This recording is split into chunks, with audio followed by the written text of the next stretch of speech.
आओ यार शुरू करते हैं बिना किसी डेडिकेशन के। হ্যালো গাইজ হোয়াটসঅ্যাপ, আমি মাহি আজকে আপনাদের নিয়ে যাচ্ছি আমার একটি রিয়েল লাইফ কুল এক্সপিরিয়েন্সে। সো কিছুদিন আগেই ঘুরতে গিয়েছিলাম খুলনায়।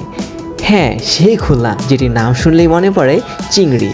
আর আজকে শেয়ার করব এক সুপার ফ্রেশ সকালবেলার গল্প, চিংড়ি ধরা, নৌকা রাইড এবং গ্রামের ন্যাচারাল ভাইবস। সকাল সকাল উঠতে কারই বা ভালো লাগে, আমারও না। কিন্তু খুলনায় সেই ভোরবেলার জন্যে আমার ঘুম আপনা আপনিই ভেঙে গেল, কারণ চিংড়ি ধরতে গেলে আমাদেরকে সকাল সকালই ঘুম থেকে উঠে বের হয়ে যেতে হবে। আর যেহেতু আমরা ভোরবেলাতেই খুলনায় পৌঁছালাম, সো 1 ঘন্টার মতো ঘুমিয়ে আমরা তাড়াতাড়ি উঠে পড়লাম চিংড়ি ধরার জন্যে। সো বের হয়েই আমরা চলে গেলাম ঘেরের উদ্দেশ্যে। সো ঘের বলতে বোঝায় যেখানে চিংড়িটি চাষ করা হয়।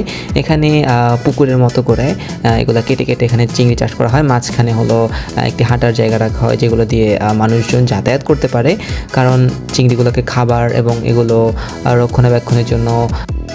ঘেরে ঢুকেই দেখি বিশাল জাল টানা হচ্ছে আর পানি ভর্তি চিংড়ি ঝিলমিল করছে। ব্রো, সেই সিনটি ছিল এমন নেক্সট লেভেলের। সো প্রিপারেশন মতো আমি লুঙ্গি পরে গিয়েছিলাম। সো গেঞ্জিটা চেঞ্জ করেই লাফ দিয়ে নেমে পড়লাম পানিতে। সো পানি অতটা বেশিও ছিল না, আমার বুক থেকে গলা পর্যন্তই পানি ছিল, কোথাও বুক পর্যন্ত কোথাও গলা পর্যন্ত, আর কিছু কিছু জায়গায় পানি একটু বেশি ছিল। তারপরেও যেহেতু আমি সাঁতার পারি, সো আমার জন্য তেমন কোনো প্রবলেম হলো না। আর আমার বন্ধু ও সাঁতার না পারার কারণে উপরে রয়ে গেল।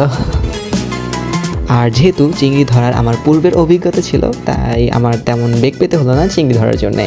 সো নেমেই অনেকগুলো চিংড়ি ধরে ফেললাম। আর এখানে পানির মধ্যে এত পরিমাণ চিংড়ি ছিল, যেহেতু জালটা অনেকটুকু টানা হয়ে গেছে, সো চিংড়িগুলো অনেক ইজিলি ধরতে পারছিলাম আমি। এবং এখানে আরও কয়েকজন ভাইয়া এবং আঙ্কেলরা ছিল যারা জাল টানার জন্য এসেছিলো এবং তারাও সেমভাবে ধরছিল। মূলত চিংড়ি চাষের পরে যেই চিংড়িগুলো ফিমেল হয় ওদেরকে হচ্ছে এখানে ধরে ফেলা হয়।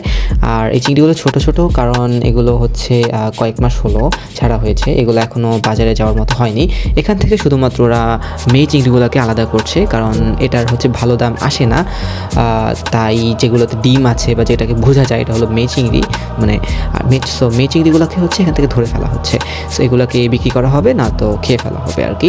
আর যে ছেলে চিংড়িগুলো যেগুলো আছে ওগুলোকে আবার পানিতে ছেড়ে দেওয়া হচ্ছে, কারণ এগুলো আরও বড় সাইজের হবে, কারণ সেগুলো হচ্ছে পরবর্তীতে অনেক ভালো দামে বিক্রি করা যাবে।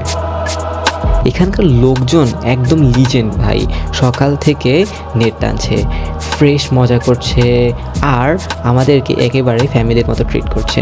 শহরের লাইফের সাথে কম্পেয়ার করলে এটা একেবারেই হার্ট টাচিং।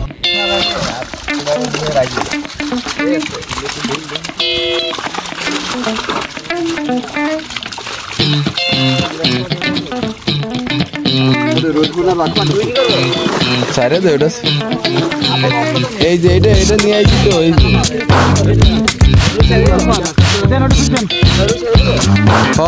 তো একের পর এক আমিও চিংড়ি ধরছিলাম। আর আপনারা যারা চিংড়ি ধরেছেন তারা খুব ভালোভাবে জানেন চিংড়ি মাছ হচ্ছে তাদের যে পাগুলো থাকে ওগুলো দিয়ে এত জোরে কামড়ায় ভাই, আমার হাতের অবস্থা শেষ হয়ে গিয়েছিল।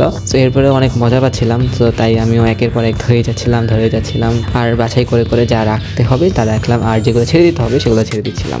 আর এখন জালটিকে একটা সাইড পোর্শন ভাগ করে মাছগুলোকে ধরা হচ্ছে। মেইনলি এখানে মাছগুলোকে বাছাই করা হচ্ছে, যেখানে পুরুষ মাছগুলোকে ছেড়ে দেওয়া হচ্ছে আর যেই ফিমেল মাছগুলো আছে এগুলোকে কালেক্ট করা হচ্ছে, কারণ এগুলোর হচ্ছে তেমন বড় হবে না আর এগুলোর ইন ফিউচার ভালো দাম আসবে না। তো এগুলোকে হচ্ছে রেখে খাওয়ানোটা একটা West project. So that's why এই মাছগুলোকে কালেক্ট করা হচ্ছে। আর যেহেতু একটা ঘেরে চাষের উত্তম ব্যবস্থা হলো একটা নির্দিষ্ট মাছের সাথে অন্য কিছু মাছ ছাড়া, সো এখানেও ওনারা ডিফারেন্ট টাইপের রুই, কাতলা, মিরকা এই মাছগুলোকেও ওনারা ছাড়ে। সো একই সাথে যেহেতু এখানে বড় বড় কিছু রুই কাতলা মাছগুলো ছিল, এগুলো থেকেও কিছু মাছ ওনারা নিচ্ছিল। এছাড়াও সাথে অনেকগুলো কই মাছ দেখছেন আপনারা, আর কিছু গুলা মাছও এখানে পাওয়া গিয়েছিল, যেটা হচ্ছে যারা গ্রাম অঞ্চলে থাকেন তারা খুব ভালো করে চিনবেন, কারণ এই মাছগুলো শহরে তেমন পাওয়া যায় না। আর যেহেতু অনেকক্ষণ পানিতে ছিলাম তাই ভাবলাম বাসায় গিয়ে গোসলটা সেরে তারপরেই আমরা বাজারের উদ্দেশ্যে রওনা দেব। তখনই একজন আঙ্কেল বলে উঠলেন, চলো আমার সাথে নৌকায় একটু রাইড দাও। আরে ভাই, এমন অফার কি মিস করা যায়? ছোট কাঠের নৌকা চেপে বের হলাম। চারপাশে পানি আর পাশেই সবুজ প্রকৃতি, দুপাশে গাছের ঝুলন্ত শাখা। পুরো ভাইবটা একেবারে মুভির লেভেলের। সরু খালের মধ্যে দিয়ে নৌকাটি এগোচ্ছিল, এতটাই সরু যে 3 থেকে 4টি নৌকা মোটামুটি এখানে ফিট হয়ে যাবে। বাতাসের ঠান্ডা স্পর্শ, পানির ঢেউয়ের শব্দ মানসিক ডিটক্সের জন্য একদমই পারফেক্ট ভাই। জীবনে অনেক নৌকা রাইড করেছি, কিন্তু খুলনার এই ভাইবটি একেবারে আলাদা ছিল। এখানে কোনো হর্ন নেই, কোনো টেনশন নেই, শুধু নেচার আর পিওর পিস। ব্রো, মনে হচ্ছিল টাইম স্টপ করে গেছে। ভাই ভিউটা এতটা অস্থির ছিল, আপনারা যারা শাপলা বিল বা পদ্ম বিল যেটা ওইদিকে যারা গিয়েছেন তার চেয়েও ভাই কয়েক গুণ জোস ভিউটা এখানে আসছিল। তো আমরা কিছু ভিডিও করলাম, কিছু ছবি তুললাম।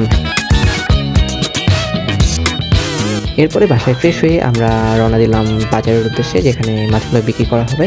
সো এখানে আপনারা দেখতে পাচ্ছেন ডিফারেন্ট টাইপের মাছ।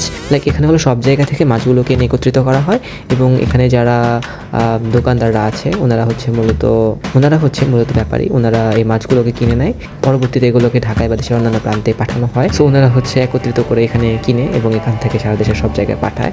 সো আমরা যে চিংড়িগুলো এনেছিলাম এগুলো হচ্ছে পরবর্তীতে, মানে আমরা যেগুলো ধরলাম এগুলো অনেক ছোটো সাইজ ছিল, বাট আপনারা এখানে যে চিংড়িগুলো দেখছেন এগুলো হলো পরবর্তীতে যখন এরা অনেক বড় হবে তখন এদের মতোই অনেকটা দেখতে হবে।